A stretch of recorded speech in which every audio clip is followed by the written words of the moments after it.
So regarding na how to do to travel tips here in Switzerland para makatipid. Alam nyo naman mga Pilipino gusto makatipid, gusto nag-Switzerland pero gusto magtipid. So advice ko lang, if you're going to eat somewhere, huwag kayo kumain sa restaurant guys. Or else, pumunta kayo ng Co-op. Co-op is supermarket dito or Megros. Hanap kayo ng Co-op or Megros. Kung may nahanap kayong Co-op or Migros, doon kayo bumili. Kasi yun yung mga affordable supermarket dito.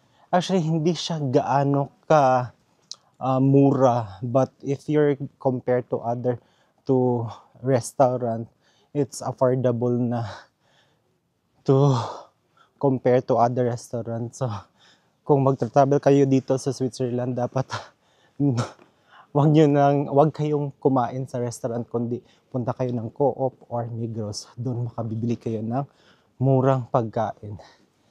See ya!